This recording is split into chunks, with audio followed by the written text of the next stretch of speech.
I have the easiest task. I remember, as a student, I used to attend Nani Palkhiwala's lectures on budget.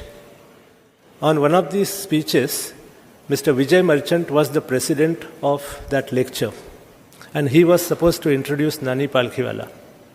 He came onto the dais, and in his popular voice, he said, "Nani needs no introduction," and he sat down. I should be doing that, saying that our friend who is back home, Justice Dhananjay Chandrachud, needs no introduction, not only to this gathering, but to any gathering in the world in the legal circle. But I cannot avoid temptation of speaking about Justice Chandrachud.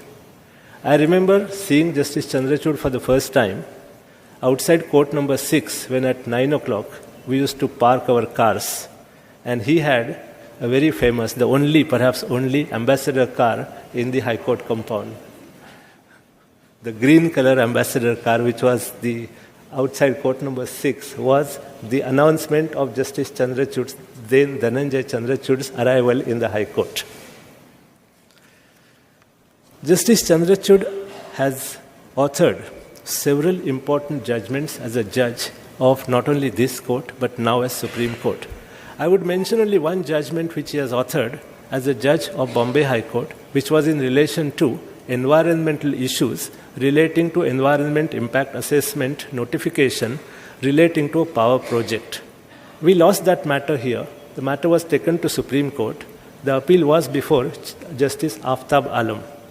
After some time, arguments were heard. Justice Aftab Alam said that we have no heart to interfere with such a well poetically written judgment on environmental issues, and the SLP was dismissed. But as a judge of the Supreme Court, his judgments range into a variety of subjects. Those judgments I'll mention, but before that, I must mention that Justice Chandrachud, apart from being a very, very accomplished lawyer and now a judge, has been an erudite scholar and truly an ambidextrous person, which is in Sanskrit called Sabyasachi, who can shoot from both the hands with equal finesse. Justice Chandrachud has done his LLB from Delhi University, Masters and Doctorate of Juridical Sciences from Harvard, and he has honorary LLD degree from Ram Manohar Lohia National Law University. In addition to this, he has the teaching stints at Oklahoma University and Mumbai University, and honorary editorship of Law Review of Government Law College. He's a prolific writer. He was a co-editor of the book which was brought out on the sesquicentenary of the Bombay High Court called The Heritage of Judging the Bombay High Court Through 150 Years. And that book shows the journey of 150 years, but apart from the history of High Court, what you see is imprint of Justice Dhananjay Chandrachud on that book. He has also been director of Maharashtra Judicial Academy, which looks after the training of judges from subordinate courts. As a judge of Supreme Court, he has written innumerable judgments, which I cannot mention at this place for want of time. I will mention only 3 judgments, and those judgments are the dissenting judgments, which will, I am certain, one day will be the law of the land. In entry tax the validity of entry tax laws, a bench of 9 judges, Justice Chandrachud's erudition and the regard and respect for principles and traditions came out in his dissenting judgment, where he confirmed the previous judgments in automobile case and the Atiya Bari case, the old judgments under Article 301 of the Constitution of India. The second judgment I must mention is the judgment in Aadhaar case, and the third judgment I must mention is the judgment in relation to freedom of speech and expression. And I quote from his judgment on freedom of speech and expression. He said, "Freedom of speech and expression is elan vital of sustenance of all other rights and is seed for germinating democratic views. Plurality of voices celebrated constitutional ideas of liberal democracy and should not be suppressed. Intolerance arising out of dogmatic mindset has chilling effect on freedom of thought and expression. Now, I'm certain these are the resonating words which will be seen, and the judgment would perhaps one day become the majority judgment. His justice-oriented approach, at times even treading on unbeaten path, follows Lord Atkin's dictum, who said, "Finality is good, but justice is better." That's the approach Justice Chandrachud adopts in all his judgments. He is known as one of the best and brilliant writers of the judgment. When he was in Bombay High Court, when we argue a case before him, he would take down his notes in a very, very short letters. And thereafter, he would dictate the judgment in open court.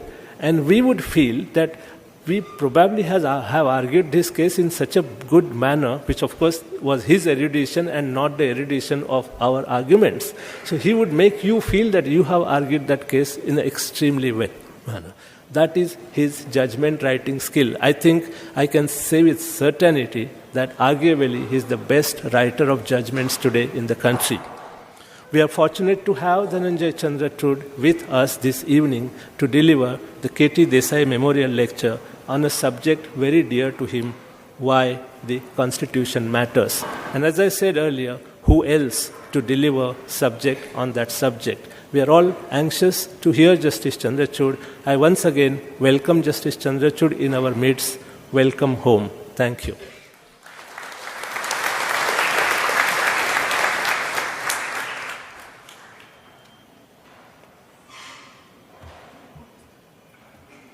Dr. Chandrachud. Just be careful of the steps. Thank you, Dr. Sathe, for those very noble and kind words. Chief Justice of the Bombay High Court, Justice Naresh Patil, my distinguished brother and sister judges of the Bombay High Court, Chief Justice S.P. Bharucha, former Chief Justice of India, Justice Sujata Manohar, Mr. Vasant Manohar and members of the family, distinguished former judges of the Supreme Court, Justice Sam Variawar, Justice Hemant Gokhale, Chief Justice Mohit Shah, Chief Justice Shavak Swajivdar, Mr. Milind Sathe, Mr. Rajiv Patil, former judges of the Bombay High Court, distinguished senior advocates and members of the bar, ladies and gentlemen. It is a great honor for me to address this august gathering this evening at the Justice K.T. Desai Memorial Lecture, not just because this is my parent court and some of my most treasured moments associated with the profession have been in these premises, but also because this lecture has been organized in the memory of an individual whose contributions to public life provide a beacon to judges and lawyers who continue in that tradition. Justice Desai, Kantibai as he was fondly called, was born in May 1903 in Mumbai. He cleared two really difficult examinations, the solicitors and the advocate on the original side in 1928 and 1930, a rare achievement in those times. He practiced on the original side of the Bombay High Court and was considered an eminent draftsman. Invited to the bench by Chief Justice Chagla, Justice Desai accepted judgeship with the knowledge that he had only 6 years at the bench, leaving a lucrative practice at the bar. In those days, to be invited by Chief Justice Chagla was itself a distinction. Judges of his genre placed the fundamentals of commercial law on a sure foundation in Mumbai and beyond. Justice Desai's daughter, Justice Sujata Manohar, has carried forward his legacy in public service, having been appointed the first female judge of the Bombay High Court, as well as its first female Chief Justice. She was subsequently elevated to the Supreme Court, a court which she served with distinction independence, and an unwavering sense of personal integrity. Ma'am, you've invited me to deliver this lecture, but it's a tall order to do so in the presence of Chief Justice Bharucha and your presence. I've appeared before both of you in this very court on numerous occasions. I'd only like to begin with two little personal anecdotes. Justice Sarosh Kapadia had become a judge of the Bombay High Court. It was 92. And he used to appear for a very leading public sector corporation. I used to appear as his junior. After his elevation, the time came to test me whether I would be able to continue the mantle of that brief. And we were appearing before a division bench of the Bombay High Court in this very court, presided over by Justice Sujata Manohar. I was opposed by Mr. K.K. Singhvi, the doyen of the Labour Bar and the bar in general. At the end of a very long argument, Justice Manohar, with her characteristic nod of the head, said, "Rule, but no interim relief." The words, "no interim relief," were music to the ears of my clients, which meant that I got that brief for the next 10 years before I was appointed as a judge, I think in 2000. And speaking of Justice Bharucha, I appeared here when he was presiding over the court as a judge in charge of notices of motion. My arguments were proceeding in an even tenor when the instructing advocate said something to me, and I blurted it out to the court. And Justice Bharucha looked at me very sternly and said, "You're not his master's voice." What happened to the rest of my argument is now a very blurred memory, because a junior normally shakes when something like that is shown to him or her. But I think we cut our teeth, we learnt our first faltering steps in the shadow of these two great judges. And one of the reasons why I have prepared a speech contrary to my own instinct to deliver an extempore speech is because I'm quite overwhelmed by the importance of this occasion. I'm extremely grateful to Justice Sujata Manohar for inviting me to speak today on a subject which is close to my heart, the Indian Constitution. Although it does give me some leeway to conclude, or at least put forth an adverse view, that constitutions do not, or perhaps may not matter. Doing that would firstly have us confronting the perils of the collapse of our constitutional democracy, and secondly, for me, the peril of being out of my own job. So let me begin by stating which side of the line I stand. Our Constitution does matter. The Indian constitutional project did not commence on 9 December 1946, when the Constituent Assembly sat in New Delhi for its first session. It first echoed in the battlefields of Bengal in the 1857 rebellion. Lokmanya Bal Tilak, whose famous trial took place in this courtroom, was among the first to call for Purna Swaraj. For many decades prior to the coming into the force of our Constitution, the Indian self-rule movement was a mass movement and encompassed many sections of society. The call was simple: a governing document of the people, by the people, and for the people. The constitutional culture in India predated the coming into force of our Constitution. Before the advent of our Constitution, a well-known demand had emerged to establish, through the participation of the people, basic rules and principles of behavior which would constitute universally binding legal norms. The Constitution was to mark a transfer of the power to steward the destinies of its citizens. So the first important facet of the Constitution which I want to emphasize, that this is a document which marks the transfer of colonial power. The Constitution was to put in place an organic structure that would sustain the country's independence and freedom, equipped with the tools for social revolution, as noted historian Granville Austin called it.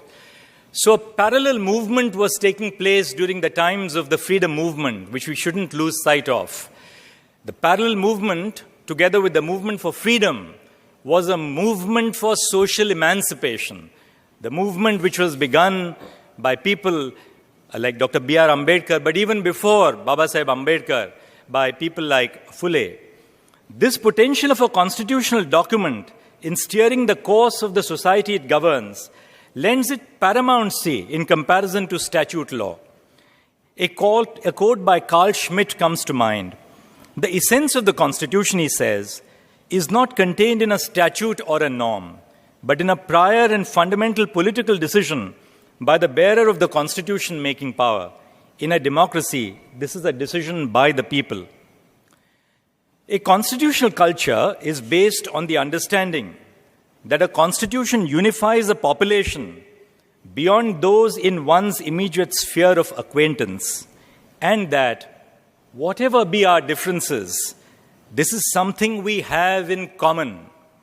When the Constitution was adopted, there was a consciousness that in writing its text, India was finding a way to resolve major substantive debates and disputes over norms and values. In granting people power over their destiny, the Constitution placed the individual at its heart to guide the functioning of the democratic institutions which it has put in place. Our history of constitutional drafting is replete with anecdotes which illustrate that there was an attempt by the framers to stake ownership over that document.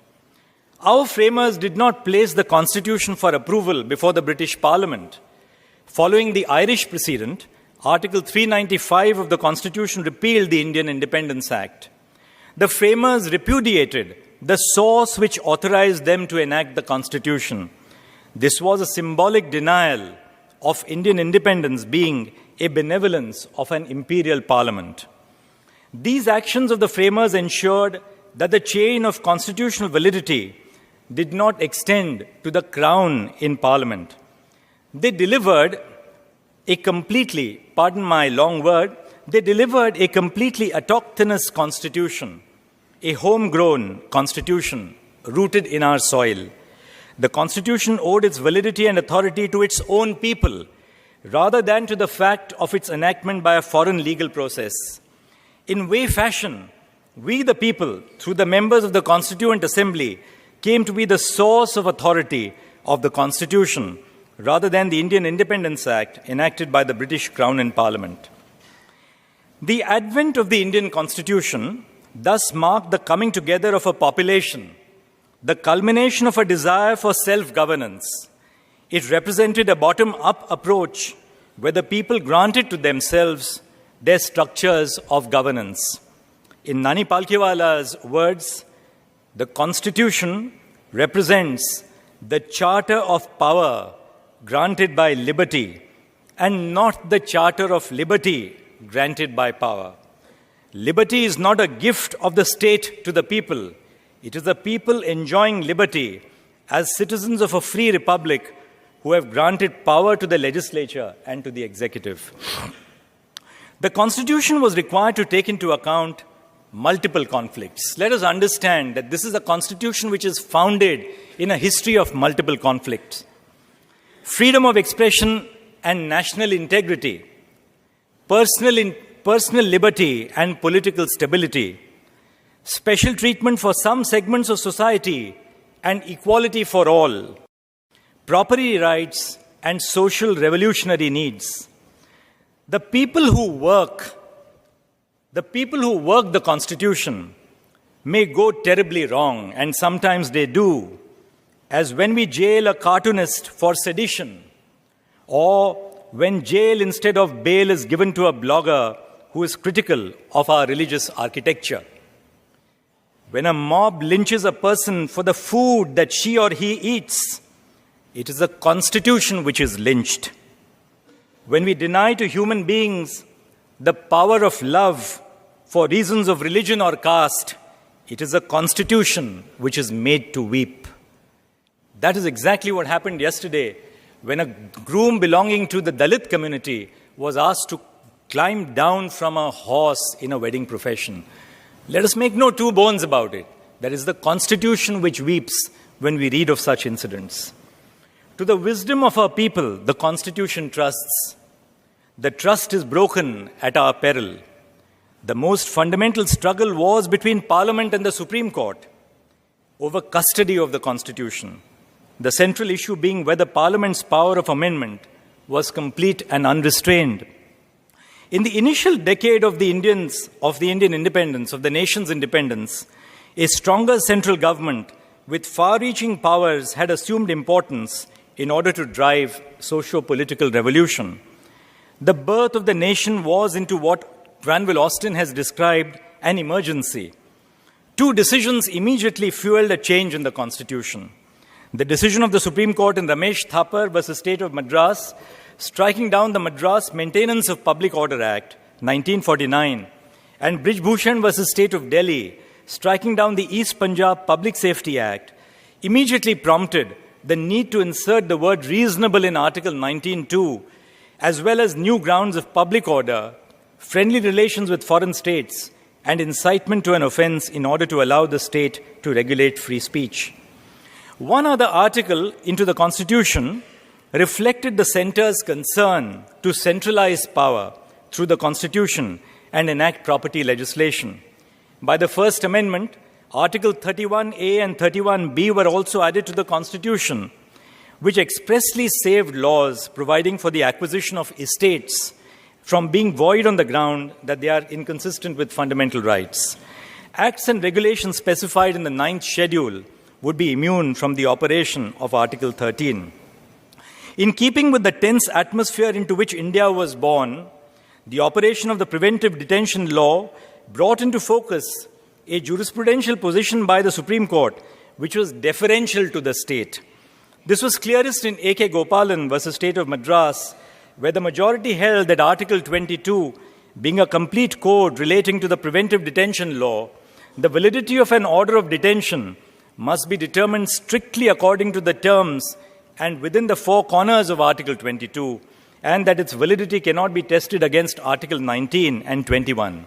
In other words, the fact that the fundamental rights were not a continuous stretch of entitlements, but isolated pockets of discrete rights was the jurisprudence of our court, or the Supreme Court at that time. So the working of the Constitution in the first decade of its existence, in the context of a newly born nation looking to consolidate national unity, was characterized by deference to the state agenda. But to the exigencies of time, the Constitution adapted and endured. A developing body of comparative constitutional studies studying the resilience of constitutions has indicated that there are three features that exert an overwhelming bearing on their endurance. The first is inclusiveness of the Constitution. The second is its specificity. And the third, its flexibility. Our Constitution serves as an outstanding example of durability, in no small part due to the formal power of constitutional amendment granted to Parliament in Article 368. The power of amendment is the foremost expression of flexibility and has been exercised to reflect the march of time and the evolving needs and values of society. It indicates, above all else, the ability of the Constitution to adapt to changing circumstances. Since the enactment of the Constitution in 1950, Article 368 has been used extensively. As of October 2018, there have been more than 100 amendments to the Constitution, with amendments both frequent and wide-ranging. However, the flexibility of our Constitution is balanced by the need to protect the Constitution's character as a supreme law, insulated from the whims of the government of the day. This was achieved by virtue of the basic structure doctrine in Keshwanand and the jurisprudence of the Supreme Court that followed, which placed limits on the plenary amending power of Parliament, thus safeguarding principles that form the bedrock of our constitutional order. As a result, the procedure for amendment today is reflective of a finely struck balance. It is neither too rigid nor too flexible, blending pragmatism and adaptability with carefully designed safeguards. Indian constitutional history has borne witness to a number of landmark constitutional amendments. What was formerly the fundamental right to property enjoys the unique distinction of being the most amended provision in our Constitution. Protected as a fundamental right until the passage of the 44th Amendment in 1978, the right to property was thereafter deprived of its fundamental status to reflect the growing realities of a conflict between the protection of existing property rights and the desire to move towards a more egalitarian society, which would involve a redistribution of land. The 61st Constitutional Amendment of 1989 passed in recognition of political consciousness of the country's youth and the desire to integrate them into the political process, reduced the voting age from 21 to 18 for elections to the Lok Sabha and to the state legislative assemblies. The 73rd and 74th Amendments, which brought through the insertion of Part 9 a major boost to the protection and recognition of local self-governing models in India by providing a constitutional status to panchayats, namely the rural self-government, and municipalities, urban self-government. The 86th Amendment of 2002 recognized the primacy of education for the nation's youth, and through the insertion of Article 21A, made free and compulsory education between the ages of 6 and 14 a fundamental right and responsibility of the state. So we would miss the essence of the Constitution if we do not remember to dwell upon the institutions which the Constitution has created. Democracy thrives when institutions thrive, and democracies fail, nations fail, when institutions fail. So the resilience of our Constitution lies not merely in placing the individual at the forefront of its endeavors, but in terms of creating vibrant institutions. And these are institutions which really sustain our democratic structure. The makers of our Constitution were confronted with various tensions, which ultimately shaped the character of the Constitution. The Constitution of India is a text that governs over 1.2 billion people in 29 states, speaking 22 constitutionally recognized languages, not to mention hundreds of dialects, and practicing virtually every mainstream religion in the world. Indian constitutionalism has been described as a boisterous and contentious enterprise that strives to endow the largest, most diverse and complex democracy with legal form. The sheer diversity of the persons it governs throws up challenges in the nature of religious, cultural, and linguistic differences. Significantly, this diversity has led to contradictions in the Constitution. These contradictions were often in the form of a grant of a different status to a community, identity, or territorial region to preserve the plural social fabric of our nation. Rivaling the importance of a social revolution to be fostered by a transformative constitution were the goals of national unity and stability, considered as prerequisites for a social renaissance. The framing and working of the Constitution can be described as an attempt to balance the contradictions of a multicultural and multi-ethnic society, which, among other things, involves reconciling a secular state with a fundamentally religious society.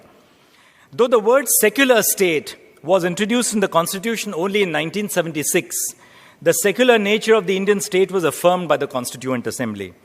During the framing of the Indian Constitution, a significant question arose as to whether religious and other groups should have separate and distinct political representation in electoral processes. While the Government of India Act contained provisions for communal representation in electorates, the policy of communal representation was rejected by the Minorities Subcommittee and the Advisory Committee. Finally, communal representation was done away with by Article 325 of our Constitution. The draft of the Constitution was a declaration of social intent. While rejecting political fragmentation on the basis of religion, the Assembly granted autonomy to religious minorities. The Charter of Fundamental Rights, based on the principle of non-discrimination, begins with Article 15 telling us that it applies to discrimination on the grounds of religion, race, caste, sex, or place of birth. The freedom of religion located within the Charter is expressed in 4 articles, 25 to 28. The centrality of secularism in the constitutional system was reinforced by the Supreme Court by assigning it in the decision in S.R. Bommai the value of a basic feature of the Constitution. Our Constitution contains a panoply of instruments for the protection of minorities based on an innovative combination of individual and group rights. The Constitution does not limit minority rights to the recognition and protection of their culture alone, but it also recognizes the right to establish and administer educational institutions of their choice as a corollary of their fundamental freedom. Finally, Articles 350A and B reinforce this right but with an ambit limited to linguistic minorities, providing that it shall be the endeavor of every state and of every local authority to provide adequate facilities for instruction in the mother tongue at the primary stage. Our Constitution is a multicultural document which provides political and institutional measures for the recognition and accommodation of the country's diversity. In India, cultural and religious minorities are not considered as external elements, but as actors participating in the construction of a common plural identity and as basic elements in the constitutional system. Cultural heterogeneity celebrates precisely those plural values which would seem to contradict the unity required for successful democratic constitutionalism. Another constitutional contradiction which has been addressed is asymmetric federalism. If you see the working of the Constitution right through to the 1970s, you are impressed by the sense of the centralization of power with the center. That has given way post-1990 to a decentralization of power as regional political parties have grown and the aspirations of states have been noticed by the Supreme Court. Similarly, our Constitution recognizes diversity when it provides for special measures for governance in areas inhabited by indigenous communities or the scheduled tribes under the 5th and 6th schedule of the Constitution. These constitutional balances reconcile social, political, and cultural differences. The Constitution embraced these differences. In doing so, it has fostered a heterogeneous cultural and social fabric which recognizes different identities. The multicultural identity of our country is an ode to its strong democratic values which do not compel homogeneity. Homogeneity is an anathema to our Constitution. This brings me to the topic of constitutional identity. Constitutional identity encompasses concepts as broad as the features and provisions of the document itself, to the relation between the Constitution and the culture in which it operates, and to the relationship between the identity of the Constitution and other relevant identities, such as national, religious, or gender identities. In his seminal book called Constitutional Identity, Gary Jacobson argues that a constitution acquires an identity through experience, from a combination of the aspirations and commitments that express a nation's past and the desire to transcend that past. He acknowledges the complexity of constitutional identity by stating that just like identity is not fixed in the distinctive makeup of the infant who first emerges from the womb, the identity of a constitution is only imperfectly knowable through the provisions promulgated at the time of its adoption. Yet it is the most obvious starting point for commencing an examination of constitutional identity, and the first step on the long and winding road from political design for collective identity to a socially embedded institution that actually fosters such identity. Modalities of legal subjectivity, identity, and citizenship are rapidly shifting in the context of contemporary globalization. While state nationalism remains a strong force, be it in Trump's America or Erdogan's Turkey, there are concurrently many other modes of connection that are shaping people's sense of personal and collective identities. A range of new legal relations are brought about by new labor markets, new industries and commodities, new forms of secular and religious violence, new cultural and sexual politics, new reproductive technologies, new materialistic understandings of agency, and a rethinking of the autonomous subject citizen, with increasing attention being given to a blurring of conventional divides between the human and the non-human.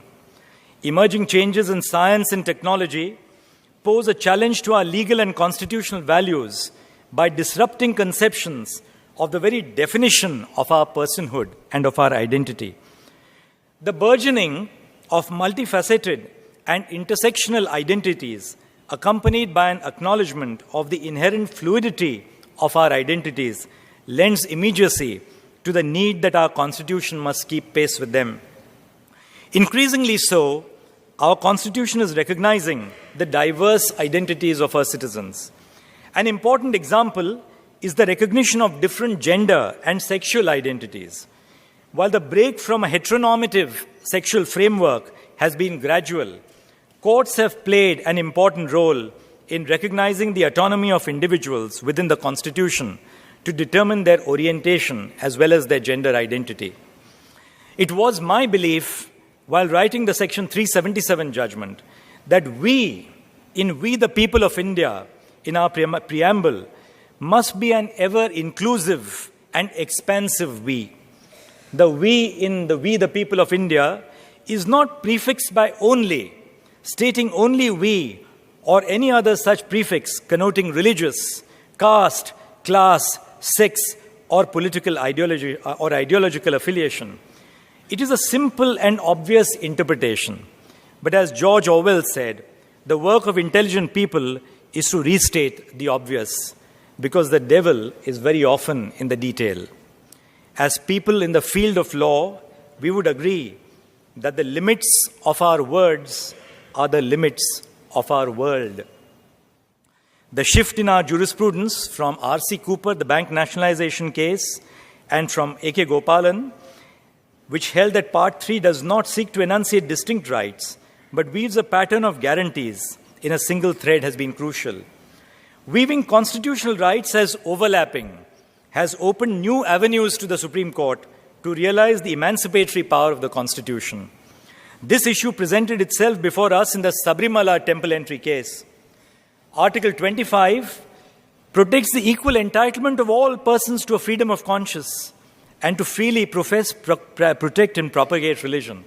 Article 25 says it is subject to the other provisions of this part. Article 26 does not embody this additional stipulation found in Article 25(1), which subject it to the other provisions of Part 3. But does that by itself lend credence to the theory that the right of a religious denomination to manage its affairs is a standalone right, uncontrolled or unaffected by the other fundamental freedoms? It is the shift in our jurisprudence that grounds Article 26 not as an independent silo, but among a large cluster of freedoms which the Constitution has envisaged as intrinsic to human liberty and dignity.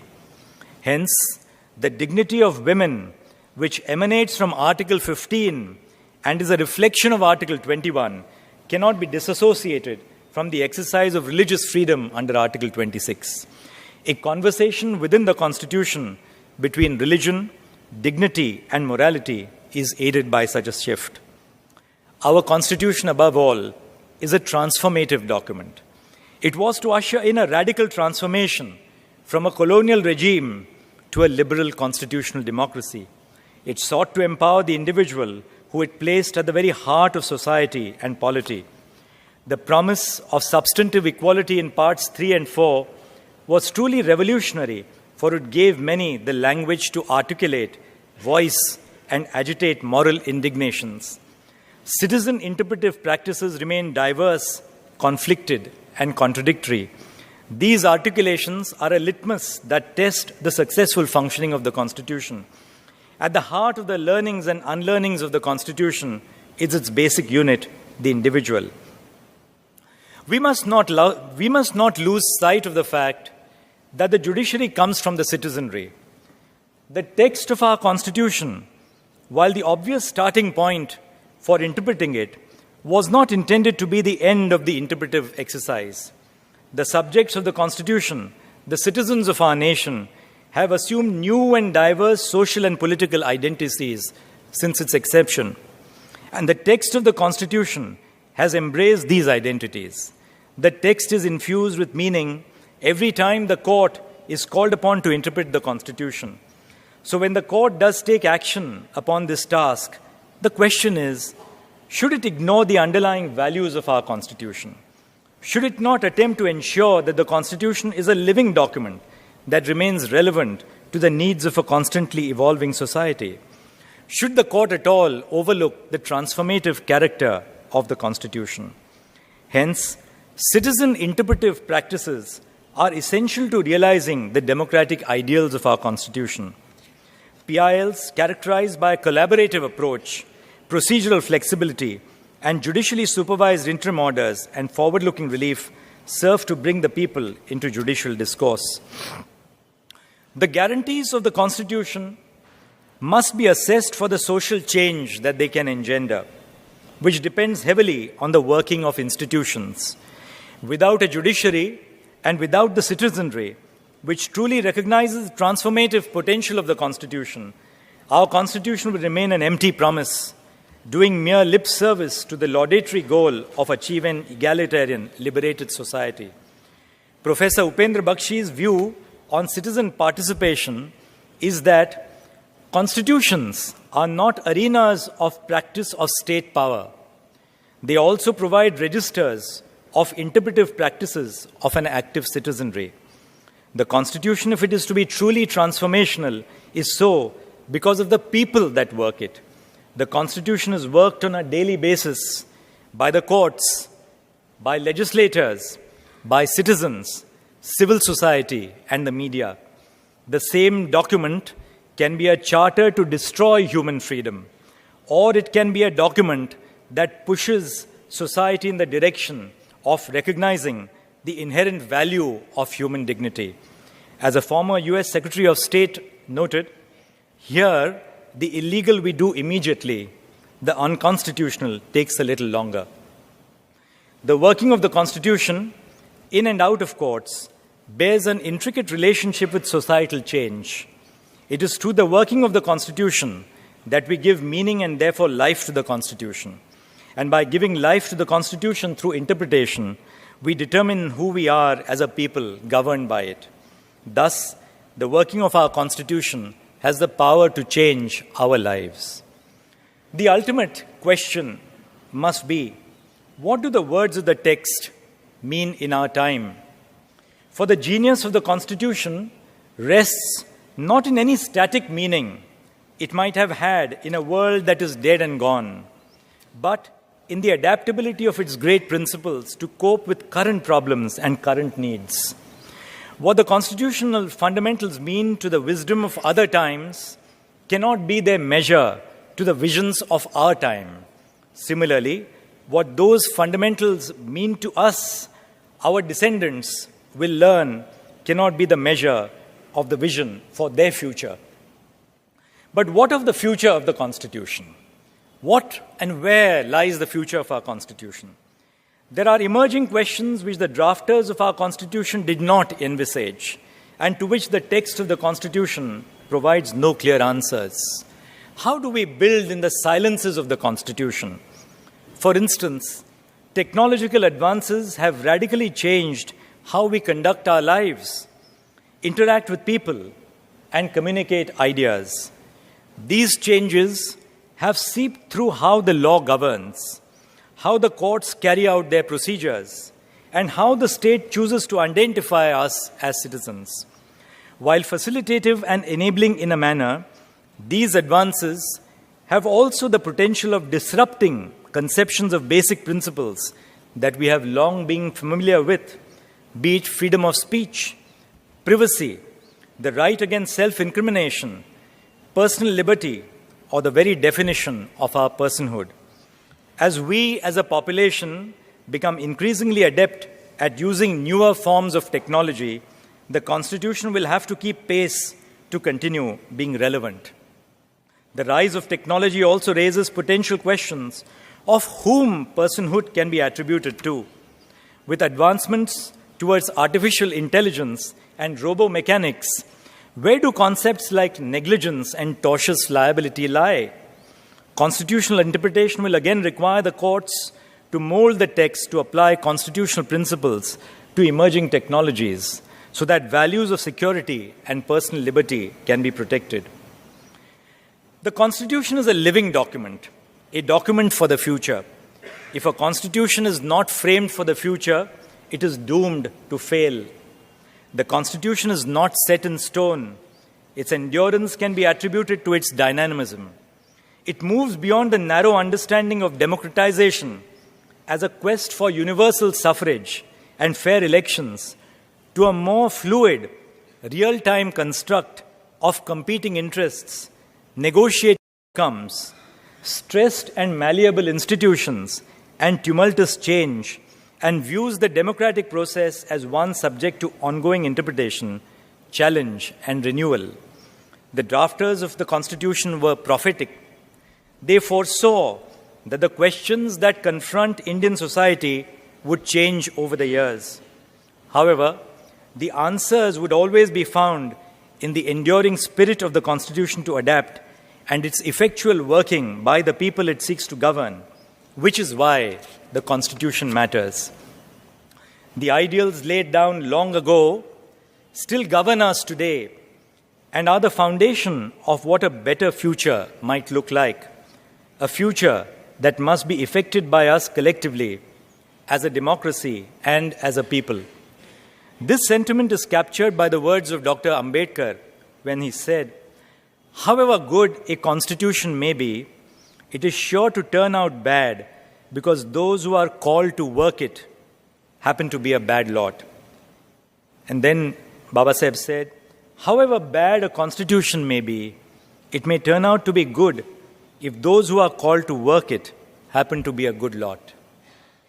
The Constitution works even if you don't believe in it, or even if it doesn't matter to you. It has been working all this while. An anecdote from the physicist Niels Bohr's life is what I will end with. Niels Bohr had a guest, a co-scientist who came to his house, and he was surprised at seeing a horseshoe above the door of the physicist's country house. The fellow scientist exclaimed that he did not share these superstitions. And he said, "You're a physicist. How can you be superstitious? How can you have a superstitious belief regarding horseshoes, keeping evil spirits out of the house?" To which Bohr replied, "I don't believe in it either.